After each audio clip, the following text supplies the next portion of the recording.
আসসালামু আলাইকুম। আমরা আজকে পদার্থবিজ্ঞান প্রথম পত্রের তৃতীয় অধ্যায় গতিবিদ্যার প্রাস নিয়ে আরেকটা ভিডিও নিয়ে আসলাম। তো আমরা গতদিনে আমরা প্রাসের সর্বোচ্চ উচ্চতায় ওঠার সময় টি ম্যাক্সিমাম, তারপর সর্বাধিক উচ্চতা এইচ এবং পুরো উড্ডয়নকাল বা বিচরণকাল টি, এই তিনটা সূত্র একটু ক্যালকুলেশন করে বের করে দেখাইছি। আজকে আমরা আনুভূমিক পাল্লা এবং সর্বাধিক আনুভূমিক পাল্লা দেখাবো। তবে এটা বের করতে গেলে যেহেতু আমাদের শুধু এসএসসি লেভেলের ওই গতিসূত্রগুলো দিয়ে বের করা যায় না, তাই আমাদের প্রাসের জন্য আগে প্রাসের চলরেখের একটা সমীকরণ বের করতে হবে। আমরা আগে সেটা বের করি, তারপর আমরা আনুভূমিক পাল্লা এবং সর্বাধিক আনুভূমিক পাল্লা এটা বের করব। তো প্রাসের চলরেখের সমীকরণটা বের করার জন্য আমাদের প্রাসটা নিক্ষেপের ক্ষেত্রে এইখানে আমাদের মূলবিন্দু থেকে প্রাসটার নিক্ষেপণ বেগ ভি নট। তো ভি নট তো আমরা তির্যকভাবে নিক্ষেপ করি, এটার ক্ষেত্রে দুইটা উপাংশ আছে। তাহলে একটা হলো আনুভূমিক বরাবর, একটা হলো উলম্ব বরাবর। তো আমরা প্রাসের আদিবেগের উপাংশ যদি বের করি,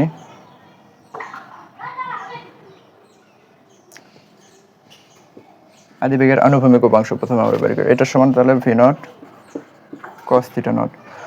আর আমরা যদি প্রাসের আদিবেগের উলম্ব উপাংশ বের করি তাহলে এটা হবে v y naught, v naught sine theta naught. এবার প্রাসটা নিক্ষেপের পর এটা টি সময় পর যদি পি বিন্দুতে যায়,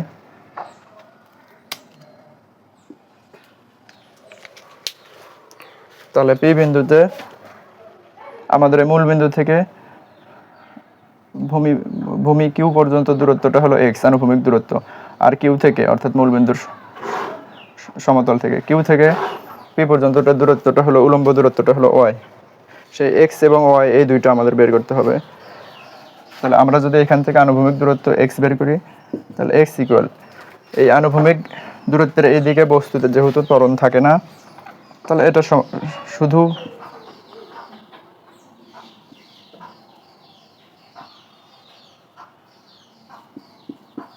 V naught cos theta naught t, এবং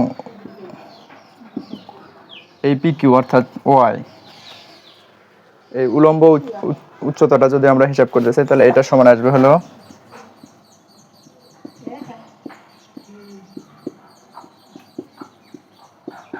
এখন আমরা এটা একটু বোঝাই।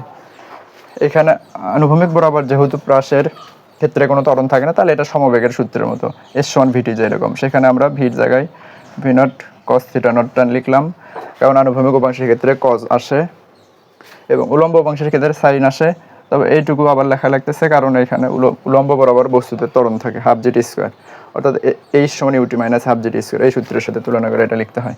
এখন এই দুইটা সূত্র থেকে এক্স এবং ওয়াই আমরা ওয়াইয়ের এই সমীকরণটা নিয়ে আসতে পারি। তো এটার জন্য আমাদের দুটো সমীকরণ নিয়ে কাজ করতে হবে। এইখানেই আমরা একটা কাজ করে নেই। প্রথমে আমরা টির মানটা বের করে নেই। তাহলে টি সমান আসলে এখান থেকে কি পাওয়া যায়, x by v naught cos theta naught. এই মানটা আমরা এই সমীকরণে বসে দিই। তাহলে v naught sine theta naught, টির পরিবর্তে আমরা এই সমীকরণে যে টিটা আছে, টির পরিবর্তে আমরা x by v naught cos theta naught বসাবো।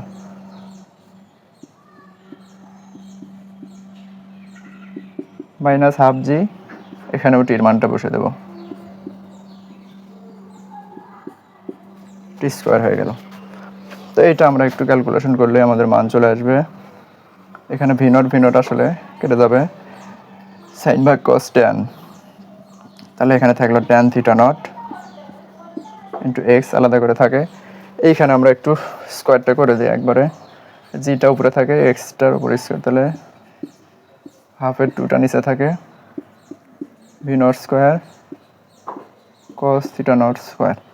মোটামুটি এই সমীকরণটা চলে আসে, শুধু গুণ করে দিলেই হচ্ছে। তো এই সমীকরণে আমরা, এটাই মূলত সমীকরণ, মূল সমীকরণ। এটা যে প্রাসের মতো, এটা যে প্যারাবোলা, এই প্রাসটা যে প্যারাবোলা বা পরাবৃত্ত, সেটা সহজে বোঝার জন্য আমরা এই দুই ধ্রুবকটাকে মান ধরে নেই। এই ট্যান থিটাকে এখানে আমরা বি ধরে নেই, তাহলে বি এক্স আর এক্স স্কোয়ার বাদ বাকি যা আছে সবগুলোকে আমরা সি ধরে নিই, তো সি এক্স স্কোয়ার। এইরকম সমীকরণটা আসে, এইরকম সমীকরণটা হলো প্যারাবোলার সমীকরণ বা পরাবৃত্তের সমীকরণ। তো প্রাসের গতিটা যে প্যারাবোলা সেটা দেখানোর জন্য আমাদের এই সমীকরণটা দেখাতে হয় পরীক্ষায়। তো এখন আমি এই উপরের সমীকরণটা অর্থাৎ এইটা থেকে আনুভূমিক পাল্লা এবং সর্বাধিক আনুভূমিক পাল্লা এই দুইটার মান একটু বের করি এখন।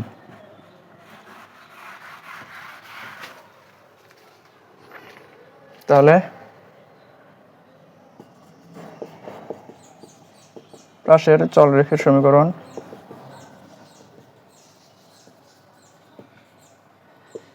y ইকুয়াল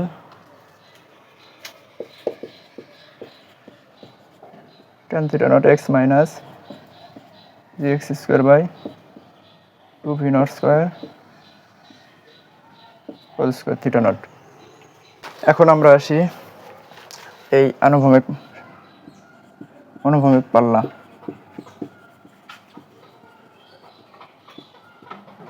তো অনুভূমিক পাল্লা নির্ণয়ের জন্য আমাদের প্রাসটা এখান থেকে যে টোটাল এই পথ গেছে এই বিন্দু থেকে এই বিন্দু পর্যন্ত এই দূরত্বটা আমাদের বের করতে হবে আর, এবং আনুভূমিক বরাবর প্রাসের দূরত্বকে আমরা যেহেতু সমীকরণে এক্স ধরে নিছি, তাহলে এখানে এক্স এর পরিবর্তে আমরা আর বসাবো। আর বস্তুটা যেহেতু উলম্ব বরাবর এই দিক দিয়ে বক্রপথে একদম ভূমিতে চলে আসছে, সেই ক্ষেত্রে উলম্ব বরাবর দূরত্বটা আসলে শেষমেশ 0 হয়ে যাবে। তাহলে আমরা এই দুটো মান যদি বসাই, তাহলে ও এর মান বসাবো 0, এক্স এর জায়গায় আমরা আরই বসে দিলাম, কারণ 0 হচ্ছে আনুভূমিক পাল্লা আর ধরার কারণেই। তাহলে g r square by 2v naught square cos square theta naught. এখন এইখান থেকে যদি আমরা একটা আর কমন নেই, তাহলে tan theta naught minus g R by 2v naught square cos square theta naught পাওয়া যায়। তো আমরা এই আর সমানও 0 ধরবো, এই পুরোটা সমানও 0 ধরবো। তো আর সমান 0 ধরা মানে হচ্ছে নিক্ষেপ করিনি, নিক্ষেপের মুহূর্তেই কোনো পাল্লা থাকে না, সেই পাল্লাটা নিক্ষেপের মুহূর্তে আর ইকুয়াল 0। এটা একটা শর্ত অনুযায়ী আরের হিসেবটা শেষ হয়ে যাবে। একটা আরের নিক্ষেপের মুহূর্তে, তো আরেকটা আরের ক্ষেত্রে আমরা কি করব, 0 সমান বাকি অংশটুকু tan theta naught minus g R by 2v naught square cos square theta naught. তো এটা যদি আমরা পার করে নিয়ে আসি, তাহলে g R by 2v naught square cos square theta naught equal tan theta naught. তাহলে শুধু আর সমান ট্যানটাকে একটু ভেঙে দেই, sine theta naught by cos theta naught গুণন 2v naught square cos square theta naught by g, ভাগ করে দিলাম, উপরেরটা নিচেরটা গুণ করে দিলাম। তাহলে একটা কজের সাথে আমরা একটা কজ কেটে নিতে পারি, তাহলে এখানে থাকে v naught square 2 sine theta naught cos theta naught by g. এখন এইখানে আমাদের এইটাকে ইন্টারের একটা সূত্র দিয়ে 2 sine theta naught cos theta নটের পরিবর্তে আমরা একটা সূত্র ইউজ করতে পারি, যেটা তোমরা উচ্চতর গণিতে পাবা। Sine 2 theta equal 2 sine theta cos theta. তো আমরা এটা একটু অ্যাপ্লাই করবো, আপাতত মনে রাখবা। তাহলে আমরা এইখানে যদি 2 sine theta naught cos theta নটের পরিবর্তে সূত্র ইউজ করতে চাই, তাহলে সাইন 2 থিটা নট লিখতে পারি। তাহলে আমাদের মেইন আনুভূমিক পাল্লা আর সমান দাঁড়াবে v naught square sine 2 theta naught by g. এটাই আমাদের আনুভূমিক পাল্লার সমীকরণ। এখন আনুভূমিক পাল্লার সমীকরণের সাথে আমাদের আরেকটা আনুভূমিক পাল্লা আছে, সেটা হলো এই নিক্ষেপের আনুভূমিক পাল্লাটা সর্বাধিক কখন হবে, অর্থাৎ সর্বাধিক আনুভূমিক পাল্লা হওয়ার শর্ত। সর্বাধিক আনুভূমিক পাল্লা তখনই হবে যখন সাইন 2 থিটা নটের মান সর্বাধিক হবে। আর আমরা জানি সাইন যে কোনো থিটা বা যেটাই ধরি এর সর্বাধিক মান হলো 1, আর 1 মানে হলো সাইন 90 ডিগ্রি। সাইন 2 থিটা যেই কোণই ধরি সেটা সমান যখন 1 হবে তখন সাইনের মান সর্বাধিক হবে। এক্ষেত্রে উভয় পাশ থেকে সাইন বাদ দিলে 2 থিটা সমান 90 ডিগ্রি, তাহলে থিটা সমান আমরা এখানে পাই 45 ডিগ্রি। অর্থাৎ কোনো প্রাসকে যদি আমরা 45 ডিগ্রি কোণে নিক্ষেপ করি, কেবলমাত্র তখনই সেই প্রাসটার আনুভূমিক পাল্লা সর্বাধিক হবে, শুধুমাত্র 45 ডিগ্রি কোণে নিক্ষেপের ক্ষেত্রে। অন্য কোনো কোণের ক্ষেত্রে এত বেশি দূরে প্রাসটা আনুভূমিক বরাবর অগ্রসর হতে পারবে না। তাহলে থিটা যদি আমরা 45 ডিগ্রি বসাই, অর্থাৎ সর্বাধিক আনুভূমিক পাল্লা হবে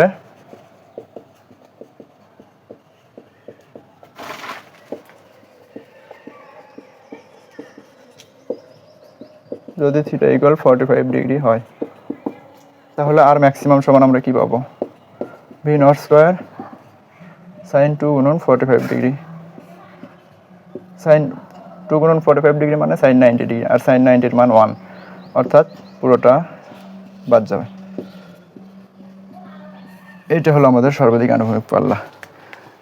তো আমরা যদি প্রাসকে শুধুমাত্র 45 ডিগ্রি কোণে নিক্ষেপ করি, তখনই এই প্রাসটা এই আনুভূমিক বরাবর এক্স অক্ষ বরাবর বা এই আর এর মানটা সর্বোচ্চ দূরত্বের পাওয়া যাবে। যদি আমরা এর চেয়ে কম কোণে নিক্ষেপ করি, তাহলে প্রাসটা ওর চেয়ে কম উচ্চতায় উঠে আগেই পড়ে যাবে। যদি আমরা বেশি কোণে নিক্ষেপ করি 60 ডিগ্রি কোণে, তাহলে প্রাসটা বেশি উচ্চতায় উঠে আগেই পড়ে যাবে। এটার ক্ষেত্রে সময়ও কম লাগবে, আগেই পড়ে যাবে। এটার ক্ষেত্রে সময় বেশি লাগবে, আগেই পড়ে যাবে। শুধুমাত্র 45 ডিগ্রি কোণে নিক্ষেপ করলে আমরা প্রাসটার আনুভূমিক পাল্লা সর্বাধিক পাবো। তো মেইন সূত্রগুলো এই 5টায় মোটামুটি।